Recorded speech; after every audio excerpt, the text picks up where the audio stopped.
வணக்கம் பிரியமானவர்களே, விசுவாசத்தினுடைய இந்த நிகழ்ச்சிக்கும் நான் மீண்டுமாய் உங்களை வரவேற்கிறேன். சற்று நேரத்திற்கு முன்பாக ஒரு மிக ஆசிர்வதிக்கப்பட்ட அன்பின் சிகிச்சையின் கூட்டமானது இதில் முடிந்தது.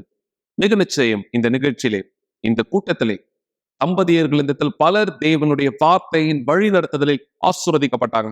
ஏன் திருமணம் ஆகாதவர்களும் கூட யார் ஒருவர் தன்னை திருமணத்திற்காய் தயார்படுத்திக் கொண்டிருக்கிறார்களோ அவர்களையும் சேர்த்து தேவனுடைய இந்த வார்த்தை ஆசிர்வதித்தது. தன்னுடைய எதிர்கால வாழ்க்கை துணையை தேவனுடைய வழி நடத்தலை சரியா இடத்தில் தொடங்கும்படியாக இதுதான் ஒவ்வொரு வியாழக்கிழமையும் மாலை 7 மணிக்கு அன்பின் சிகிச்சைக்கான கூட்டத்திலே நாங்கள் செய்து கொண்டிருப்பதா இருக்கிறது. திருமணங்களை இடத்தில் கட்டுவது, திருமண வாழ்க்கையை ஆசிர்வதிப்பது என பல மக்கள் தங்களுடைய வாழ்க்கையில சந்திக்கிற இந்த பிரச்சனைகளை எப்படியாக இந்த இடத்துல ஜெயிப்பது வழி தெரியாததான் பல திருமணங்கள் இன்று விவாதத்துல இருப்பதற்கான காரணமா இந்த இடத்துல இருக்கும். பல திருமண வாழ்க்கை இன்று உடைக்கப்பட்டதாய், குறிப்பாய் இந்த நாட்களிலே நான் இடத்துல கேள்விப்பட்ட ஒரு விஷயம், மக்களை சந்திக்க முடியாமல் நான் சென்ற பொழுது இடத்துல கேள்விப்பட்டது. மதிய வேலை சாப்பாட்டிற்காக இந்த இடத்துல வீட்டுக்கு வந்த கணவர் மனைவியோடு இந்த இடத்துல வாதம். முடிவானது என்ன?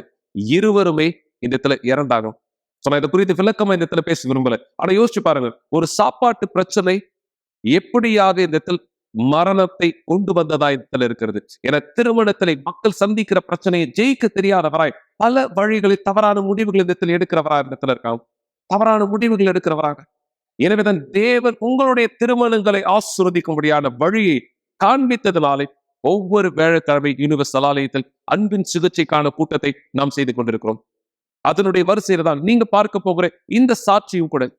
என இந்த நபர்கள் ஆலயத்திற்குள்ளாக எப்படியாக இந்த இடத்தில் இருந்தாங்க. அவங்க சொல்லும் பொழுது நீங்க இந்த கவனிக்கலாம். ஆலயத்திற்குள்ளாக தேவனுடைய வார்த்தையை பிடிக்கிறவராய், பைபிளை இந்த தன் கைகளில் வைக்கிறவராய், ஆனா வீடுகளுக்கு செல்லும் பொழுது தன்னுடைய கரங்களில் அந்த பைபிளில் கத்தியை வைக்கிறவராய், ஒருத்தர் இந்த கொலை செய்து கொள்ளக்கூட. இதுதான் உங்களுடைய திருமணமாக இந்த இடத்துல இருந்தது. இதுதான் உங்களுடைய திருமண வாழ்க்கையா இந்த இடத்தில் இருந்தது. தேவனுடைய ஆலயத்திலே இந்த செல்கிறவராய் இருந்தும் கூட குறிப்பிடப்பட்டது.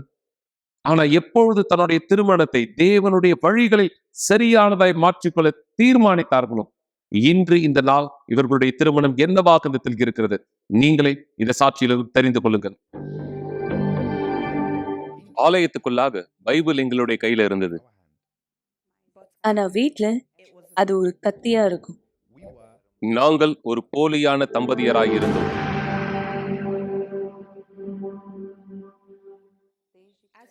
என்னுடைய சிறிய வயசுல இருந்தே நான் மன அழுத்தத்தினால பாதிக்கப்பட்டேன். எனக்கு 7 வயசா இருக்கும் பொழுது என்னுடைய அப்பா அம்மாவும் விவாகரத்து வாங்கிட்டாங்க. என்னுடைய வாழ்க்கையினுடைய கொடுமை எல்லாமே அங்கதான் துவங்குச்சு. அதுக்கு பிற்பாடுல இருந்து எனக்குள்ளாக கோபம் இருந்தது, வெறுப்பு இருந்தது, மூர்க்கமான தன்மை இருந்தது. இந்த மாதிரி நாட்கள் நடக்கும் பொழுது எனக்கு ஒரு முழுமைத்தன்மை வேணும்னு நான் நினைச்சேன். எல்லாருடைய கவனத்தையும் என்னுடைய பக்கம் இழுக்கணும்னு நினைப்பேன். எல்லாருமே என்னதான் பார்க்கணும் அப்படின்னு நினைப்பேன். அப்படி எல்லாருமே என்னை பார்க்கும்பொழுது நான் அந்த நேரம் கொஞ்சம் நல்லா உணர்வேன். ஏன்னா எனக்குள்ளாக இருந்த வெறுமையை இதுதான் போப்போன்னு நினைச்சு நான் செஞ்சுட்டு இருந்தேன். நான் 14 வயசா இருக்கும்பொழுது ஒரு நபரோட உறவுல ஏற்பட்டேன். அந்த சின்ன வயசுலயே, என்னுடைய சரியான வயசு வருவதுக்கு முன்னாடியே அந்த நபர் தான் என்னுடைய உலகம்னு நான் நினைச்சிட்டேன். சில மாதங்களா நான் அவரை காதலிச்சேன். அதற்கு பிற்பாடு நான் கண்டுபிடிச்சேன் அவருக்கு ஏற்கனவே திருமணம் ஆகிடுச்சு, அதுவும் ஒரு விபச்சாரியோடு. பிற்பாடு அந்த நபரோட இருந்த உறவை நான் முறிச்சிட்டேன். என்னுடைய மன அழுத்தம் இன்னும் அதிகமா மாறிச்சு. நான் முடிவெடுத்த நான் சாப்பிடவே போறது இல்லைன்னு. நேரம் என்னை சந்தோஷப்படுத்தி என்னை திருப்தி படுறதுக்காக என்னுடைய அப்பா என்னை ரியோ டி ஜெனீரோக்கு அனுப்ப ஆரம்பிச்சார். அந்த இடத்துலதான் என்னுடைய கணவரை நான் சந்திச்சேன். நான் முடிவெடுத்த முதலாவது நான் கர்ப்பம் தரிக்க போனேன். அப்பதான் எனக்கு கல்யாணம் செஞ்சு வைப்பாங்க. எனவே அந்த வீட்டை விட்டு நான் வெளியே வந்துடலாம். நான் யோசிச்சேன், இது எனக்கு ஒரு புதிய வாழ்க்கையை கொடுக்கும்னு. நான் அப்ப நினைச்சேன், எனக்கு ஒரு புதிய வாழ்க்கையானது வரும், நான் சந்தோஷமா அனுபவிக்கலாம். எங்க அப்பா அம்மாக்குள்ளாக எப்படிப்பட்ட உறவு இருந்ததோ அதை விட சிறந்ததா, இன்னும் அழகா என்னுடைய உறவு இருக்கும்னு நினைச்சேன். அதற்கு பிற்பாடு என்னுடைய மகன் பிறந்தான். ஆனா 6 மாசத்துக்கு பிற்பாடு அவ இறந்துட்டா. அதற்கு பிற்பாடு என்னுடைய மன அழுத்தம் ரொம்பவே அதிகமாச்சு. எனக்கு நல்ல ஞாபகம் இருக்கு, மருத்துவமனை விட்டு நான் வெளியே வரும்பொழுது எலும்பும் தோலுமா தான் நான் வெளியே வந்தேன். அதற்கு பிற்பாடுதான் எங்களுக்குள்ளாக இருந்த உறவு முறையில நாங்க பிரச்சனைகளை சந்திக்க ஆரம்பிச்சோம். ஆமா, இது உண்மைதான். இவளை நான் சந்திக்கிறதுக்கு முன்பாக நான் வேறு ஒரு பெண்ணோடு கூட தொடர்புல இருந்தேன். எங்களுடைய உறவின் துவக்கத்திலேயே நாங்க எங்களுடைய மகனானவனை இழந்தோம். இந்த காரணத்தினாலும், மேலும் யூனிவர்சல் ஆலயத்தினுடைய வேலை என்னன்ட்டு இவளுக்கு தெரிந்த காரணத்தினாலும் நாங்க தீர்மானிச்சோம் ஆலயத்துல கலந்து கொள்ளும்படியாக. ஆலயத்துக்குள்ளாக இருந்து இது எங்களை முழுமையா நிறைவுபடுத்துவோம். அதாவது தேவனுடைய பிரசனம் பரிசுத்தாவை மீது கவனமா இல்லாம நாங்க ஆலயத்துக்குள்ளாக இருந்து பொருள் ரீதியான காரியத்தின் மீது கவனமா இருந்தோம். நாங்க நினைச்சோம் நாங்க எல்லா பொருட்களோடும் சந்தோஷமா வாழ முடியும், அது நல்ல வாழ்க்கைன்னு நினைச்சிட்டு இருந்தோம். உண்மையா சொல்லணும்னா நாங்க எதிர்பார்த்த எல்லாமே எங்களுக்கு கிடைச்சது. ஆனா அது எல்லாமே சில காலத்துக்கு மட்டுமே உண்மையா இருந்தது. நான் என்னுடைய கடைக்குள்ளாக இருப்பேன். காலையில எப்ப திறக்கிறோமோ அதுல இருந்து இரவு வரைக்கும் நான் அங்கேயே தான் இருப்பேன். அந்த கடையை எப்ப மூடுறேன்னு அவங்க சொல்றாங்களோ நான் வெளியே வரும்பொழுது எனக்கு தோணும், இப்படியா என்னுடைய சந்தோஷமும் இந்த கடை முடியறதோட முடிஞ்சிரும். இருதயத்தினுடைய பாரத்தோடு நான் வெளியே வருவேன். என்னிடத்துல நிறைய ஆடைகள் இருந்தது, என்கிட்ட எல்லாமே இருந்தது. உலகத்தினுடைய சிறந்த உணவகத்துல நான் சாப்பிடுவேன். நாங்க வெளிநாடுகளுக்கு பிரயாணம் போவோம், எல்லாமே சிறந்ததா எனக்கு இருந்தது. நாங்க ஷாப்பிங் போவோம், அங்க எல்லா பணத்தையும் நாங்க செலவழிப்போம். பிற்பாடு ஏதாச்சும் ஒரு நேரம் மீதம் இருந்தா சாயந்தரம் 6 மணி கூட்டத்துல போய் நாங்க கலந்துப்போம். எங்களுக்குள்ளாக அநேக வாக்குவாதங்கள் இருந்தது. அதோடைய முடிவுல நாங்க ஒருத்தர் அடிச்சுக்க கூட செஞ்சோம். இந்த மாதிரி சண்டைகள்ல ஒரு முறை நான் கத்தி எடுத்து அவர் மேல குத்திட்டேன். அவரால என்னை தடுக்க முடியல. ஏன்னா என்னுடைய நோக்கம் உண்மையாகவே அவரை கொலை செய்யணும்னு இருந்தது. இந்த புகைப்படத்தை நான் எடுத்த எதுக்கு அப்படின்னா, ஏதாவது ஒரு பிரச்சனை வரும்பொழுது அவர் மேலதான் தப்புன்னு நான் காண்பிக்கிறதுக்காக ஒரு சாட்சியா இதை நான் எடுத்து வச்சேன். இது எல்லாமே தொடர்ந்து நடந்துட்டே இருக்கும், காரணமே இல்லாம நடக்கும்.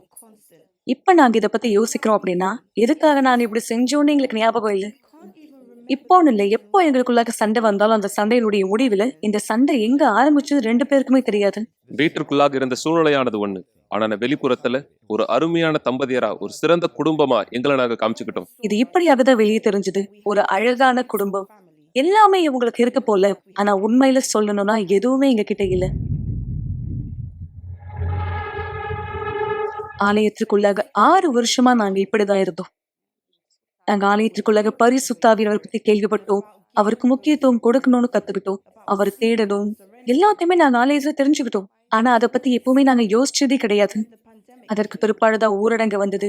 அந்த நேரம் என்னுடைய அப்பா இறந்துட்டார். அதுதான் கடைசி நேரமா இருந்தது. நான் முழுமையில் கீழே வீழ்த்தப்பட்டேன். முன்பாகவே நான் அவர்கிட்ட சொல்லியிருந்தேன், அப்பா நீங்க இறந்துட்டீங்கன்னா என் வாழ்க்கை எப்படி இருக்க போகுதுன்னு எனக்கு தெரியல. நான் என்ன சொன்னேனோ அதே தான் நடந்தது. எங்க அப்பா இறந்த பிற்பாடு என் வாழ்க்கையை வச்சுட்டு நான் என்ன பண்ணணும்னு தெரியாம அழிஞ்சேன். எங்களுடைய படுக்கறைக்குள்ளாக நான் பார்க்கும்பொழுது ஒரு மூலையானது இந்த இடத்துல மருந்தகத்தை போல இருக்கும். என்னுடைய தசம பாகத்தை நான் மருந்தகத்தை கொடுத்தது போல இந்த எல்லா மருந்துகளையும் அவ எடுத்துக்கொள்ள வேண்டியதா இருந்தது, அவளை கட்டுப்படுத்திக் கொள்ளும்படியாக. ஒரு நாள் அவருக்கும் எனக்கும் சண்டை வந்த பொழுது நாங்க கார்ல இருந்தோம். அப்ப எனக்கு இனிமேலும் என்ன பண்றதுன்னு தெரியல, எதையுமே இழக்கிறதுக்கும் இல்ல. எனவே அவர் கார்ல ஓட்டிட்டு இருக்கும்போது நான் முயற்சி பண்ண கார்ல இருந்து குதிக்கும்படியாக. நானும் அவள் இடத்துல சொல்லியிருந்தேன், எப்படியோ நீ பைத்தியக்காரியா மாறிட்ட, நீ கார்ல இருந்து குதிக்க விரும்புறனா குதி. அவ காரனுடைய கதவை திறந்தா, என்னுடைய பொண்ணு காரனுடைய பின் சீட்ல உட்கார்ந்து இருந்தா, அவ எகிரி கட்டி பிடிச்சு மா குதிக்காதீங்க அப்படின்னு சொன்னா. அவளை தற்கொலைக்கு தூண்டின அந்த எண்ணமானது நிறுத்தப்பட்டது. அவ சுயநினைவுக்கு வந்து அந்த செயலை நிறுத்தினா. அப்பொழுது நான் ஹைவேல கார் ஓட்டிட்டு இருந்த எங்களுடைய வீட்டுக்கு போகும்படியாக நிச்சயமாக நாங்க அந்த வழியில ஆலயத்தை கடந்து போக வேண்டியதா இருந்தது. அப்பொழுது நான் சொன்னேன், இல்ல இரு, நாம முதல்ல ஆலயத்துக்கு போலாம். கூட்டமானது முடிஞ்சது. கூட்டம் முடிஞ்ச பிற்பாடு அவ பிஷப் இடத்துல பேச போனா. வழி நடத்துதல பெற்றுக்கொள்ளும்படியாக அங்குதான் ஒரு ஆச்சரியமானது நடந்தது. நான் அப்பா ஆலயத்துக்கு போன அழுதுட்டே தான் நான் ஏற்கனவே இருந்தேன். அவர் பீடத்துல இருந்து கீழே இறங்கி வரல, அங்க நின்று என்னை பார்த்துட்டு இருந்தார். என்னுடைய கணவர் எல்லாத்தையும் பிஷப் கிட்ட சொல்லியிருந்தார். பிஷப் ரெட்ரிகோ அங்க இருந்து என்னை பார்த்து சொன்னார், நீ இப்போ என்ன பிரச்சனையை சந்திக்கிறியோ, என்ன உனக்குள்ளாக உணர்றியோ, இதை யாருமே எதுவுமே செய்ய முடியாது, பரிசுத்தாவியவர் மட்டுமே உன்னை குணப்படுத்த முடியும். நான் என்னுடைய கணவரை பார்த்தேன், அப்படியே கிளம்பி போயிட்டேன். ஆனா தொடர்ந்து அதை பத்தி நான் யோசிச்சுட்டே இருந்தேன். நான் அப்ப யோசிச்சேன், இந்த மனுஷன் என்ன பேசுறாரு. நான் நினைச்சு பார்த்துட்டு இருந்தேன், நான் அங்க போன உடனே அவர் எனக்கு ஆலோசனை கொடுப்பாரு, எல்லாத்தையுமே நிறுத்திட்டு என் கூட வந்து சேர்ல உட்காந்து பேசுவாரு, என்ன நடந்துச்சுன்னு எனக்காக ஜெபிப்பாருன்னு, எனக்கு வழிகாட்டுதல் கொடுப்பாருன்னு நினைச்சேன். ஆனா அவர் என்னை பார்த்து பரிசுத்தாவிக்கு முக்கியத்துவம் கூடன்னு சொல்லிட்டு போயிட்டாரு. அப்ப நான் யோசிச்சேன், அப்ப உண்மையாகவே எனக்கு உதவி செய்ய யாருமே இல்லை, அவர் மட்டும்தான் இருக்கார், எனவே அவர் தேடணும். அந்த நேரம் நான் தீர்மானம் எடுத்தேன், இந்த நாள் துவங்கி நான் ஒரு வித்தியாசமான பெண்ணா இருக்க போறேன். நான் தீர்மானம் எடுத்தேன். அது என்னை விழிக்க வச்சது. பணமோ காரோ என்னுடைய தகுதியோ அல்லது வாழ்க்கையினுடைய தரமோ எதுவுமே மிக முக்கியமானது கிடையாது. என்னுடைய முழு குடும்பத்தோடு நான் பீடத்துல இருக்கிறத தவிர. இதுதான் எல்லாவற்றுக்கும் மேலாக என்னுடைய மிகப்பெரிய தியாகமா இருக்கு. இதுதான் என்னுடைய வாழ்க்கையா இருக்கு. நான் முழுமையாக்கப்பட விரும்புறேன். நான் சந்தோஷமா இருக்கணும்னு நினைக்கிறேன். அந்த நேரம் தொடங்கி ஒரு பொய்யனாக இருப்பதை நான் நிறுத்தினேன். என்னுடைய பொருளாதார வாழ்க்கையின் தகுதியானதை நான் புறக்கணிச்சேன். இந்த உலக ரீதியான பொக்கிஷத்தை நான் புறக்கணிச்ச மாபெரும் பொக்கிஷத்திற்காக தேவனுடைய பீடம் தான் அது. அதுதான் அந்த மாபெரும் பரிமாற்றமானதாக இருந்தது.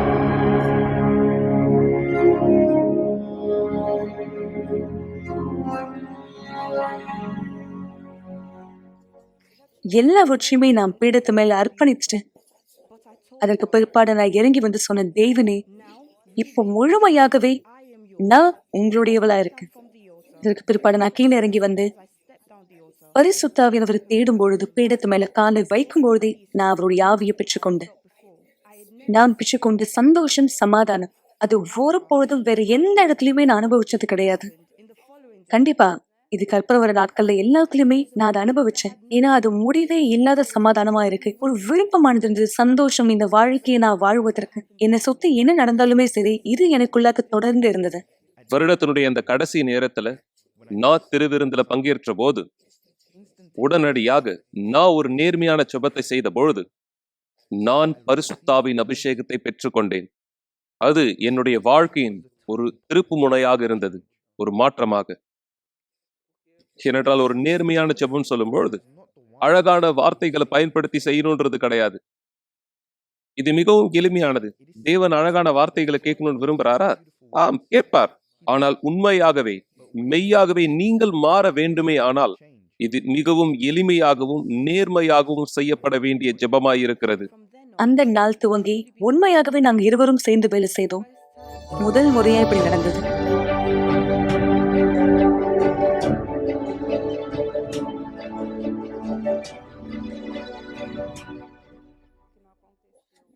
ஆறு வருஷமா நாங்க ஆலயத்துக்குள்ளாக இருந்து என்ன நடக்கலையோ அது ஒரே வருஷத்துல நடந்து முடிஞ்சது.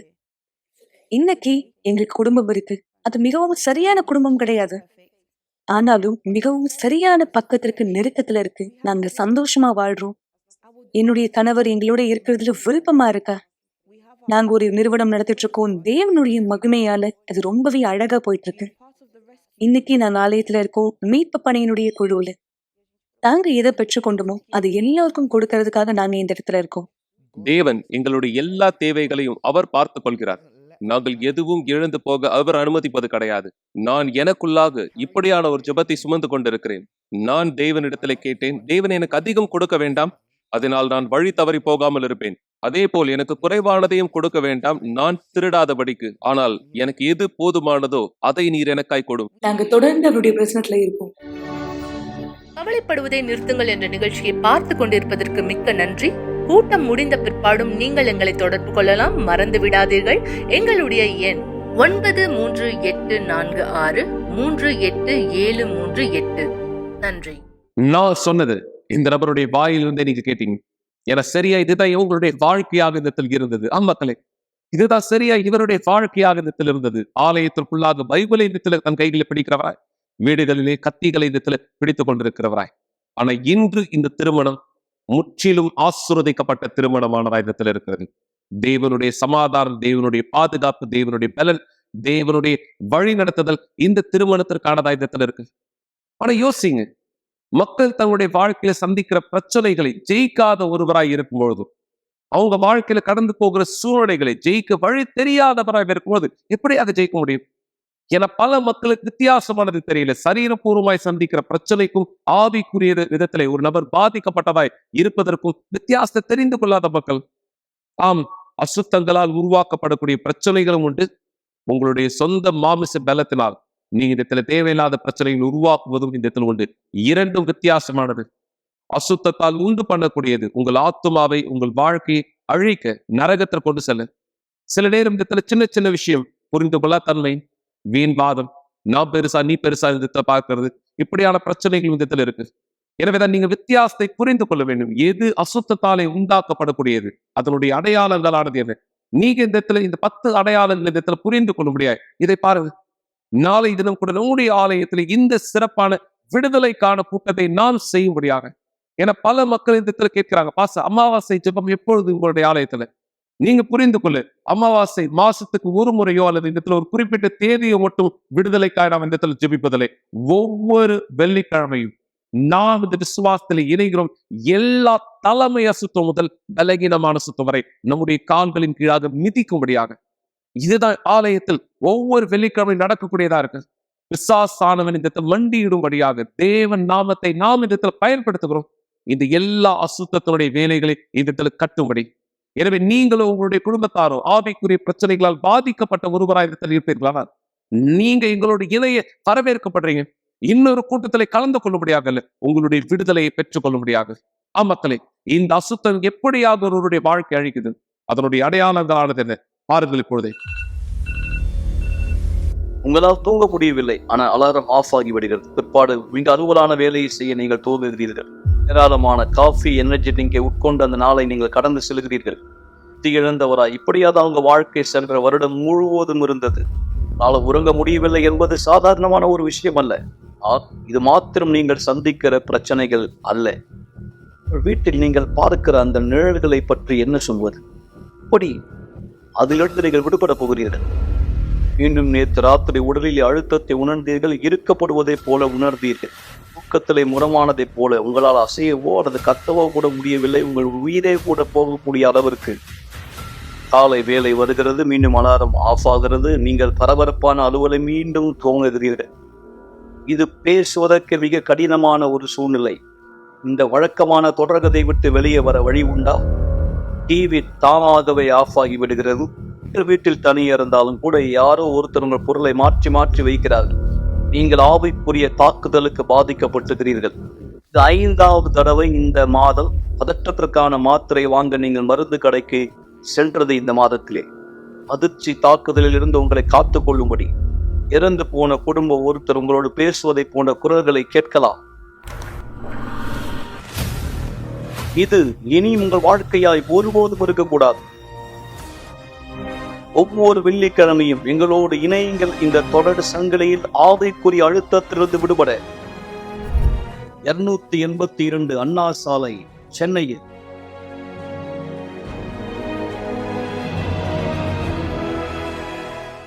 இப்படியான ஆவிக்குரிய பிரச்சனைகள் எதிர்த்துதான் ஒவ்வொரு வெள்ளிக்கிழமையும் நம்முடைய ஆலயத்திலே நாம் இந்த விசுவாசத்தின் ஜெபமானதை செய்து கொண்டிருக்கிறோம்.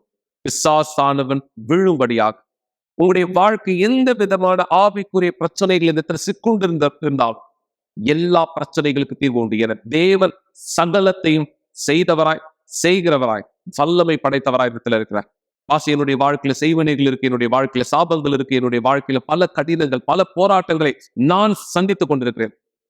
நீங்க விடுதலையாக்கப்பட முடியும், உங்களுடைய குடும்பத்தார் விடுதலையாக்கப்பட முடியும் என எல்லா நாமத்திற்கும் மேலான நாமம் ஆண்டவராகிய இயேசு கிறிஸ்துவினுடைய நாமத்தினாலே இந்த விடுதலையை பெற்றுக்கொள்ள நீங்கள் வரவேற்கப்படுகிறீர்கள்.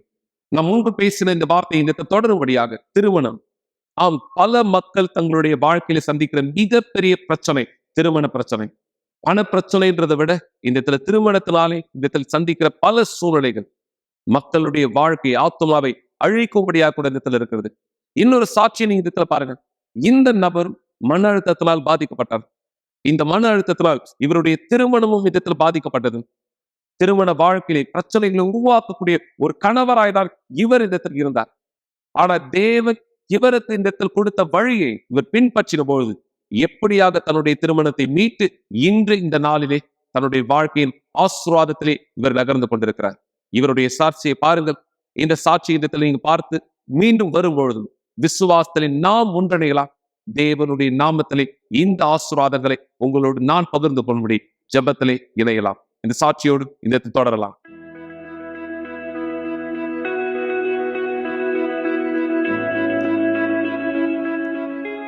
நான் ஒரு கெட்ட பழக்கத்தினுடைய வாழ்க்கை வாழ்ந்து கொண்டிருந்தேன். குடித்து கொண்டிருந்தேன், சூதாடி கொண்டிருந்தேன். என் வாழ்க்கையினுடைய மோசமான பகுதியாக நான் சொல்வது என்னுடைய திருமண வாழ்க்கை. என் மனைவியோடு எனக்கு இருந்த உறவின் முறை. நான் சந்தோஷத்தை தேடிக் கொண்டிருந்தேன். நான் எனக்கும் என் மனைவிக்கும் இடையிலே பிரச்சனைகளை உருவாக்கக்கூடியவனாக இருந்தேன். என்னுடைய திருமண வாழ்க்கையானது முறிந்து போகக்கூடிய ஒரு நிலைமையில் இருந்தது. ஆபாச படங்களிலே மூழ்கி போன ஒருவனாக நான் இருந்தேன். அதனால்தான் எனக்கும் என் மனைவிக்கும் இடையேயான எங்கள் உறவு சரியில்லாமல் இருந்தது. வெளிப்புறத்திலே வாயினால் என் மனைவியை நான் நேசிப்பதாக சொன்னேன். நான் உள்ளத்தினுடைய அடி ஆழத்திலே உண்மையில் என் மனைவியை நான் நேசிக்கவில்லை. நான் என்னுடைய மனைவிக்கு துரோகம் செய்தேன். உண்மையில் நான் என் மனைவிக்கு துரோகம் செய்தேன். நான் விபச்சாரத்தில் ஈடுபட்டேன். எனக்கும் என் மனைவிக்கும் இடையே இருந்த உறவை நான் முறித்தேன். எங்கள் திருமணமானது அழிக்கப்பட்டது. ஏனென்றால் எனக்குள் இருந்த அந்த கெட்ட பழக்கம் என்பது ஆபாச படம் பார்ப்பது. நான் குடிப்பேன், அது மட்டுமின்றி போதை அடிப்பேன். ஒவ்வொரு முறை நாங்கள் பார்ட்டி கொண்டாடும் பொழுது நான் வேலை முடிந்து நேரடியாக வீட்டுக்கு செல்ல மாட்டேன். நாங்கள் எல்லோரும் ஒரு இடத்திலே ஒன்று கூடி அங்கே பார்ட்டி கொண்டாடுவோம். இரவு துவங்கி காலை வரையில். பிற்பாடு அப்படியே நான் சாதாரணமாக வீட்டுக்கு செல்வேன். நான் மிக அதிகமாக குடித்து கொண்டிருந்தேன். ஒரு வாரத்தில் நான் 15,000க்கு குடிப்பேன். சில நேரத்தில் 22,000க்கு நான் குடிப்பேன். ஒரு வாரத்தில் தொடர்ந்து குடித்து கொண்டே இருக்க நான் பெரும் ஆசை உள்ளவனாக இருந்தேன். எனவேதான் என் கெட்ட பழக்கமானது வளர்ந்தது. அது நிறுத்தப்பட முடியாதிருந்தது. என் மனைவியின் இடத்திலே கேட்கும்போது நான் சொல்வேன், பணம் இல்லை. பிற்பாடு இருவருக்கும் வாக்குவாதம் உண்டாகும். அந்த அளவு கெட்ட பழக்கமானது என்னை தவறான வழியில் நடத்தியது. நான் என் மனைவியோடு இருக்க விரும்பவில்லை. என் மனைவியை விட்டு நான் செல்ல வேண்டும் என்று விரும்பினேன். என்னுடைய மனதானது மிகவும் ஈர்ப்பாக இருந்தது மற்ற நண்பர்களுக்கு. ஒரு நாள் என் மனைவியை நான் தவிர்த்து விட்டேன். அதாவது மனைவியிடமிருந்து என்னை மறைத்து கொண்டேன். அதான் என் மிகப்பெரிய பிரச்சனையாக இருந்தது. என் நண்பர்களுக்கு தெரியும், நான் கோபமாக இருக்கும்போது ஒருவர் என் பக்கத்தில் வரமாட்டார்கள். யாருமே. அதுவும் நான் குடித்திருந்தால் ஒருவர் என் பக்கத்தில் வரமாட்டார்கள். அவர்களுக்கு என்னை பற்றி தெரியும். நான் அப்படி குடித்திருக்கும் போது யாருமே என் கிட்ட வரமாட்டார்கள். நான் என் மனைவியை மிக பயங்கரமாய் அடிப்பேன். அதான் என் இன்னொரு பிரச்சனையாக இருந்தது. என் நண்பர்கள் கூட நான் குடித்து கொண்டிருந்தால் என் பக்கத்தில் வரமாட்டார்கள். நான் எல்லோரையும் அடிப்பேன், பயங்கரமாய் அடிப்பேன். அவர்கள் என்னை விட்டு ஓடும் அளவிற்கு. என்னால் கட்டுப்படுத்த முடியவில்லை இந்த செயலை. என்னால் முடியவில்லை. ஏறத்தாழ என் திருமணத்தை இழக்கிற நிலைமைக்கு அது போய்விட்டது. அந்த நாட்களில் நான் சிகிச்சைக்கு வந்தபோது கெட்ட பழக்கம் ஆவிக்குரியது என்று நான் கற்றுக்கொண்டேன். மேலும் இது அசுத்த ஆவி என்பதை நான் அங்கே கற்றுக்கொண்டேன். அது என் உணர்ச்சிகளை கட்டுப்படுத்தி என்னை உணர்ச்சி வசப்படுகிறவனாய் மாற்றிக்கொண்டிருந்தது என்று நான் தியாகம் செய்தேன். எல்லாவற்றை நான் தியாகம் செய்தேன். சிகிச்சையானது என்னுடைய ஆரோக்கியத்துக்காக, என்னுடைய வாழ்க்கைக்காக செய்யப்பட்டது. என் சரீரத்துக்காக, என் வாழ்க்கைக்காக. நான் கெட்ட பழக்கத்திலிருந்து விடுதலையானேன். கெட்ட பழக்கம் என்னை விட்டு சென்றது. நான் அந்த கெட்ட பழக்கங்கள் எல்லாவற்றிலிருந்து விடுபட்டேன். நான் இனிமேலும் குடிப்பதில்லை. இனிமேல் நான் கோபப்படுவதில்லை. என் பண வாழ்க்கை வளர்ந்து கொண்டிருக்கிறது. நாங்கள் எல்லா கட்டணங்களை செலுத்துகிறோம், பணத்தை பயன்படுத்துகிறோம். எங்கள் பண வாழ்க்கை ஆசீர்வதிக்கப்பட்டிருக்கிறது. அந்த கெட்ட பழக்கங்களுக்காக இனியும் நான் பயப்படவில்லை. எனக்குள்ளாக ஒரு புது எண்ணம் உருவாகி இருக்கிறது. ஒரு புது வாழ்க்கை. எனக்கும் என் குடும்பத்திற்கும் என் பிள்ளைகளுக்கும் மத்தியிலே ஒரு புதிய உறவு. நான் விடுதலையா இருக்கிறேன். இந்த எல்லா கெட்ட பழக்கங்களிலிருந்து நான் விடுதலை பெற்று விட்டேன். இனிமேலும் குடி இல்லை, இனிமேலும் ஆல்கஹால் இல்லை, இனிமேலும் கோபம் இல்லை. நான் இப்போது விடுதலையா இருக்கிறேன். நான் இப்போது ஒரு புது நபரா இருக்கிறேன். நான் விடுதலையா இருக்கிறேன். அவர் என்னை விடுதலையாக்கினார்.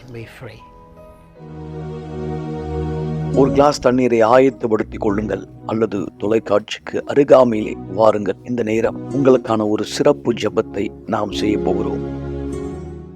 எங்கள் ஆண்டவராகிய இயேசுவே, என் தேவாவியானவர், இந்த நேரம் இந்த மக்கள் தங்களுடைய வாழ்க்கையின் மீது இந்த கடந்து போகிற கடினங்கள், குறிப்பாய் இந்த மக்கள் யார் தன்னுடைய திருமணத்திலே சந்திக்கிற பிரச்சனைகளை ஜெயிக்க வழி தெரியாத ஒருவராய் இருக்கிறார்கள், இவர்களுக்காய் நான் இந்த விசுவாசத்தினுடைய முறையிடுதலை உண்மை நோக்கி செய்கிறேன்.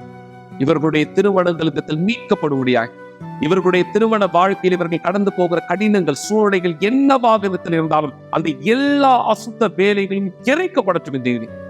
இந்த திருமணமானது இந்த சமாதானத்திலே, சந்தோஷத்திலே, பலனிலே என் தேவனை ஆசீர்வதிக்கப்படக்கூடிய திருமணமாய் மாற, என் தேவனை ஆண்டவராகிய இயேசுவே உம்முடைய நாமம் மகிமைப்படுத்தப்படும்படி இந்த சாட்சிகளிலே மக்கள் தங்களுடைய வாழ்க்கையின் மாற்றத்தை பெற்று உம் நாமத்தை மகிமைப்படுத்துவது போல இந்த நிகழ்ச்சியை யாரெல்லாம் பார்த்து கொண்டிருக்கிறார்களோ, அல்லது யார் தன்னுடைய பிள்ளைகளுடைய வாழ்க்கை ஆசீர்வதிக்கப்பட வேண்டும் என்று ஒரு பெற்றோராய் இந்த நிகழ்ச்சியை பார்த்து இந்த நேரம் விசுவாசத்தில் எங்களோடு இணைகிறார்கள், இந்த மக்கள் ஒவ்வொருத்தருடைய விசுவாசத்திலும் இந்த ஆசீர்வாதங்களானது இந்த முழுமை பெறும்படி உம்முடைய நாமம் மகிமைப்படுத்த இவர்களது வாழ்க்கையானதை ஆசீர்வதிக்கிறேன்.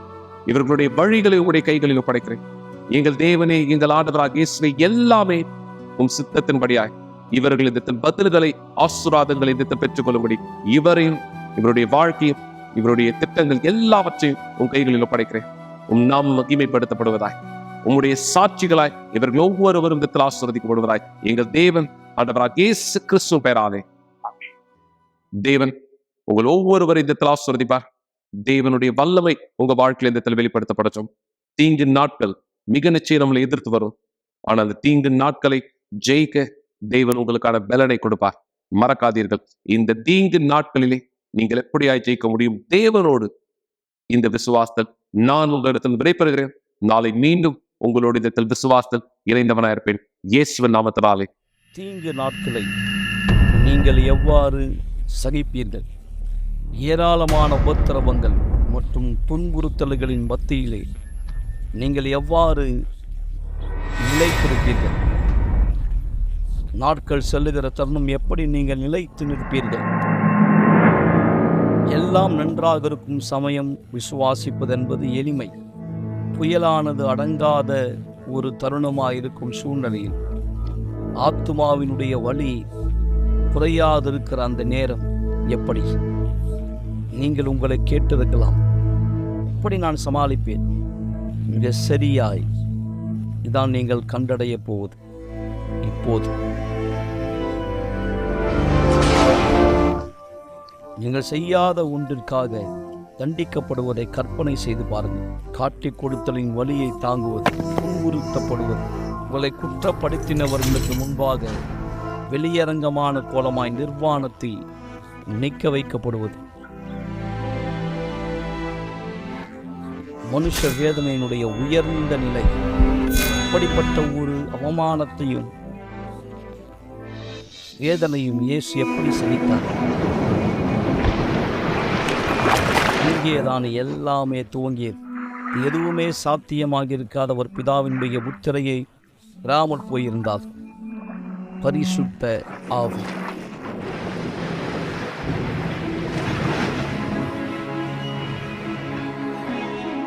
இதோ நான் ஆதரிக்கிற என் தாசன், நான் தெரிந்து கொண்டவரும் என் ஆத்துமாவுக்கு பிரியமானவரும் இவரை.